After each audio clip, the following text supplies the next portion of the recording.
नमस्कार। इलेक्ट्रोहोम्योपैथी के इस विशेष एपिसोड में आपके बीच हाजिर है डॉक्टर श्रीवास्तव बस्ती से। ग्लैक्टोरिया पर इस पर चर्चा कर लें। ग्लैक्टोरिया से संबंधित महिला, पुरुष और बच्चे, ये तीनों संबंधित होते हैं। ग्लैक्टोरिया का अर्थ क्या है? स्तन से व्हाइट डिस्चार्ज का होना। अब व्हाइट डिस्चार्ज का स्वतः होना या प्रेशर पर होना, अगर एक दो बार हो रहा है तो कोई चिंता की बात नहीं है, लेकिन अगर कंटिन्यूअस है तो यह चिंता का विषय बन सकता है।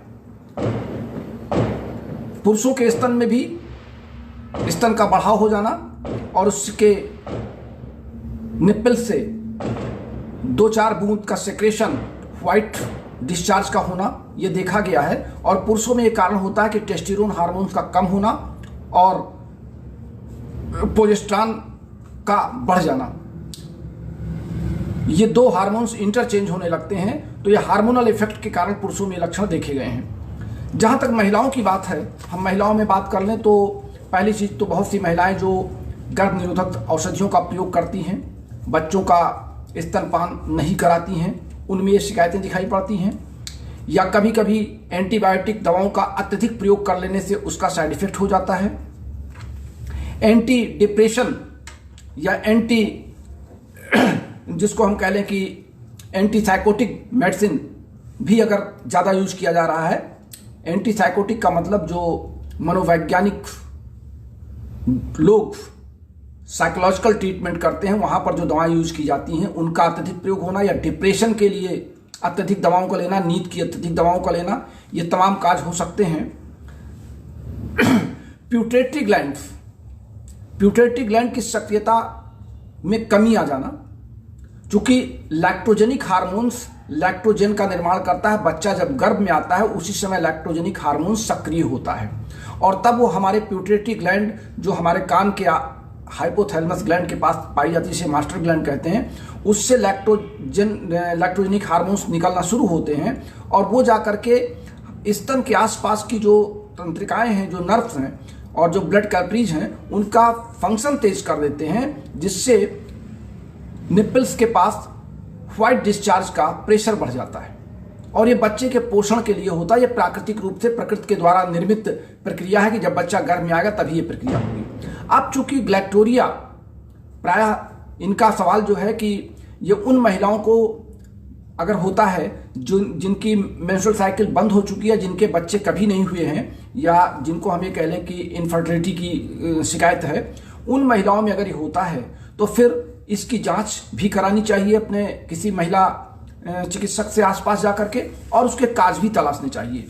जहां पर आमतौर से ऐसी महिलाएं जिनके बच्चे नहीं हैं, या ऐसी तमाम युवा युवतियां जिनको ये कह सकते हैं कि अभी उनकी शादी नहीं हुई है, फिर भी इस तरह का ग्लैक्टोरिया की वो शिकार हैं, वहां पे अवॉइड ये किया जाता है कि जो टाइट क्लॉथ्स हैं, शरीर से बिल्कुल बंधे हुए कपड़े नहीं पहनने चाहिए, क्योंकि निप्पल्स पर रगड़ पड़ने से या निप्पल पर प्रेशर पड़ने से कुछ सेक्सुअल हार्मोन्स सेक्रेट होने लगते हैं, जिससे निप्पल्स के आसपास का जो एरिया है वो एरिया प्रेरित होता है या मोटिवेट होता है, जिससे भी इस तरह के व्हाइट डिस्चार्ज के चांसेस नवयुवतियों में देखे गए हैं। तो ये जो काज हैं, ये मैंने आपको काज बताए, ये काज ग्लैक्टोरिया के हो सकते हैं।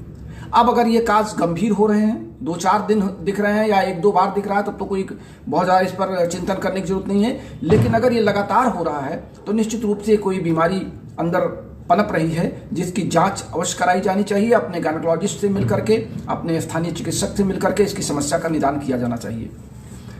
जैसा मैंने आप सबसे पहले भी कहा और बार बार कह रहा हूं, और इस बात की चर्चा हमारे तमाम इलेक्ट्रोहोम्योपैथिक साथी नहीं करते और मैं बार बार करता हूं कि इलेक्ट्रोहोम्योपैथी में किसी रोग की दवा नहीं है। हम अगर रोग के नाम से दवा तलाशेंगे तो फिर इलेक्ट्रोहोम्योपैथी हमारे लिए एक बहुत बड़ा महाशास्त्र बन जाएगा, क्योंकि नामों की संख्या अनिश्चित है रोगों के। मॉडर्न थेरेपी ने रोग के नामों की इतनी चर्चा कर दी है कि उन नामों की चर्चा के आधार पे हम इलेक्ट्रोहोम्योपैथी की मेडिसिन का सिलेक्शन ही नहीं कर सकते। सपोज कीजिए आपका ग्लैक्टोरिया है। अब ग्लैक्टोरिया के काज को जब तक हम नहीं जानेंगे, जब तक हम निप्पल्स के फंक्शन को नहीं जानेंगे, जब तक मेमोरी ग्लैंड्स के फंक्शन या प्यूटरेटरी ग्लैंड्स के काज का और उसके निकलने वाले हार्मोन्स के बारे में हम नहीं समझेंगे, हम टेस्टोस्टेरोन हार्मोन्स और ऑक्सीटोसिन हार्मोन्स या प्रोजेस्टेरॉन हार्मोन्स के बारे में पूरी जानकारी नहीं रखेंगे, तब तक हम ग्लैक्टोरिया का इलाज इलेक्ट्रोहोम्योपैथी में कैसे कर सकते हैं। बच्चों में भी ये देखा गया है, 5 साल से लेकर के 15 साल तक के बच्चों के कई केसेज ऐसे देखे गए हैं जिनमें बच्चों के निप्पल से 1-2 ड्रॉप इस तरह का सीरम गिरने लगता है। तो वो कॉज क्या होता है, वो मदर के जब बच्चा गर्भ में होता है तो उस समय उसकी जो नाल होती है, जो माँ के ब्लड से मिली होती है, मदर के शरीर में प्रोजेस्टेरॉन का सेक्रेशन ज़्यादा होने लगता है और वहाँ पर जिसको हम मान लें और एस्ट्रोजन हार्मोन्स, ये दोनों हार्मोन्स तेज निकलने लगते हैं और फिर उस हार्मोन्स का फंक्शन जाकर के मदर के नाल से बच्चे के शरीर में प्रवेश कर जाता है, बच्चे के ब्लड में और टिश्यू में फ्लड में रहता है। तो बाद में उसकी सक्रियता बढ़ जाती है और बच्चे के जन्म के बाद उसकी सक्रियता बच्चे के स्तन पर दिखाई पड़ती है और वहां से भी सेक्रेशन शुरू हो जाता है। तो ये काज भी हमको तलाशना होगा। इस तरह के तमाम काज हैं जिसको हम कह सकते हैं। और कभी कभी तो हमको काज समझ में नहीं आता है कि किस काज से हो रहा है, तो हम वहाँ पे इसको एक नाम देते हैं एडियोथेरेपी करके, एडियोपैथी के नाम से हम इसको जानते हैं, जहाँ पे हम कोई काज ना तलाश पाएं। तो ऐसी दशा में हम इलेक्ट्रोहोम्योपैथी में औषधियों को तलाशने के लिए हमको प्यूटरेटरी ग्लैंड, मेमोरी ग्लैंड, उसके आसपास की ब्लड कैलरीज और पेशेंट का केस हिस्ट्री। पेशेंट अगर ये बताता है कि उसने पिछले दिनों वो मेंटल टॉर्चर था या डिप्रेशन का शिकार था या उसने अपने पिछले रोग में तमाम एंटीबायोटिक बहुत हाई डोज में या बहुत दिनों तक लिया है, ये तमाम उसके इतिहास को जानने के बाद हमको फिर दवाओं का सिलेक्शन करना है। तो ग्लैक्टोरिया में हम समझ सकते हैं कि प्यूटरेटरी ग्लैंड की मेडिसिन आपकी C1 है। लैक्टोजेनिक हार्मोन्स को सेक्रेट करने या कम करने या ज़्यादा करने के लिए हमारे पास मेडिसिन C2 है। तो C1 और C2 ये दोनों कंपलसरी मेडिसिन हमारी हो गई। अब हमको नर्व को कवर करना है तो वहां पे हमको F2 के बजाय F1 का सिलेक्शन करना पड़ेगा, यानी F1, C1 और C2 ये हमारी 3 मेडिसिन कंपलसरी हो गई। और इसी के साथ हम लगा देंगे WE।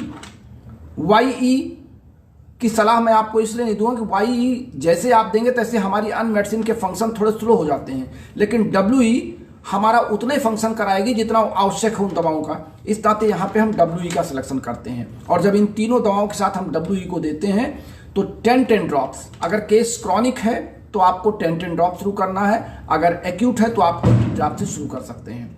तो 10-10 ड्रॉप्स अगर आप दिन में 4 बार देते हैं आधे कप पानी में, तो रोगी निश्चित रूप से 15 से 20 दिन में अपनी शिकायत से दूर हो जाएगा और आपको बताएगा कि उसको आराम होना शुरू हो गया है।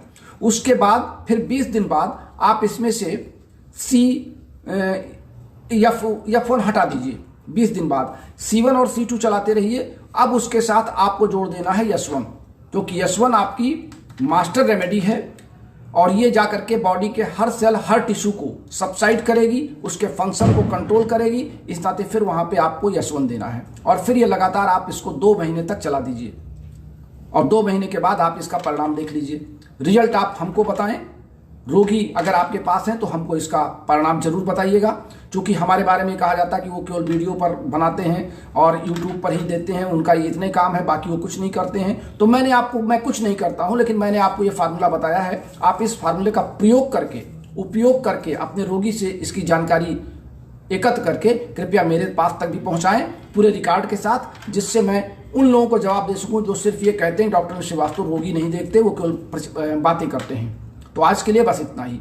मिलते हैं अगले प्रोग्राम में आपके अगले क्लास के लिए। और अगला क्लास हमारा आज से ही डिसाइड है। हम चर्चा करेंगे बालों के गिरने, सफ़ेद होने और बालों संबंधित अन्य बीमारियों पर। तब तक के लिए अपने प्यारे दोस्त डॉक्टर श्रीवास्तव का इंतजार कीजिए। चलते चलाते हमारा फ़ोन पे नंबर 9450563748, हमारा कॉलिंग फ़ोन और व्हाट्सएप नंबर है 9793252355। हमारी कई श्रोताओं ने कहा था कि आप अपनी किताब के फर्स्ट पेज और लास्ट पेज दिखा दीजिए। तो लीजिए, ये हैंडबुक ऑफ इलेक्ट्रोहोम्योपैथी जो मेरे द्वारा लिखी गई, इसका ये फर्स्ट पेज है, इसका ये बैक पेज है और इसके पन्ने, इसमें आपको विभिन्न प्रकार के प्लांट्स के डायग्राम भी हैं, कलर डायग्राम्स हैं, उनके बारे में पूरा डिस्क्रिप्शन है। इस बुक में नए चिकित्सकों के लिए कम लेकिन ज्ञानवर्धक anatomy, physiology, pharmacy, materia medica, pharmacopoeia और साथ में कुछ महत्वपूर्ण टिप्स इसमें दिए गए हैं इलेक्ट्रोहोम्योपैथी के नए चिकित्सकों के लिए या पुराने चिकित्सकों के लिए। इलेक्ट्रोहोम्योपैथी को एंजाइम्स बेस्ड पर समझने के लिए यह पुस्तक एकमात्र भारत में पहली पुस्तक है। इसकी कीमत आपके घर तक जाने की 1650 रुपये है। हमारी दूसरी बुक है प्रैक्टिस ऑफ मेडिसिन। इसमें हमने उन्हीं रोगों की चर्चा की है जो 37 साल मेरे चिकित्सकीय अनुभव में आए हैं और इसमें रोग, उसकी परिभाषा, उसके लक्षण, जो कि अंग्रेजी नाम से जो रोग बनते हैं उनके नाम देने पड़ते हैं मजबूरी में। हालांकि रोग के बारे में हमने आपसे पहले कहा है कि हमारे पास इलेक्ट्रोहोम्योपैथी में रोग से कोई दवाएं नहीं है, लेकिन फिर भी जो नाम आते हैं, जो सिम्टम्स आते हैं, उनके बारे में इसमें चर्चा की गई है। इस बुक का दाम आपके पोस्टल चार्ज सहित 1350 रुपये में आपके घर पहुंचती है। अगर दोनों बुक आप एक साथ मंगाते हैं, चूंकि दोनों बुक का कनेक्शन एक दूसरे से है, फार्मूले और सिद्धांत हमारी हैंडबुक में है और इसके साथ ही इस बुक में इसके साथ अटैच है, तो दोनों बुकें अगर एक साथ आपके घरों में जाती हैं तो आपका पोस्टल चार्ज कम हो जाता है और 2800 रुपये में आपके घर पहुंच जाती है। तो आपके लिए दोनों बुकें हमारे तरफ से जब कभी भी आप करें। और अगर लाइन पर हमारे ये दो साथी हों, मिस्टर रमेश भीमटे जी भंडारा महाराष्ट्र से और मिस्टर अवनीश कुमार विश्वकर्मा ये गोला गोकरण नाथ लखीमपुर खीरी से, आप दोनों की बुक पैक हो चुकी हैं और ये कल सुबह यहाँ से चली जाएंगी। आप इंतजार करें 2-3 दिन अपने पुस्तक के पहुँचने का। तो बस आज के लिए इतना ही। इलेक्ट्रोहोम्योपैथी के बारे में जागरूक रहिए, समाज को जागरूक कीजिए। सस्ती और सुलभ चिकित्सा पद्धति पौध एंजाइम्स पर आधारित इलेक्ट्रोहोम्योपैथी को अपनाइए और स्वस्थ रहिए। नमस्कार।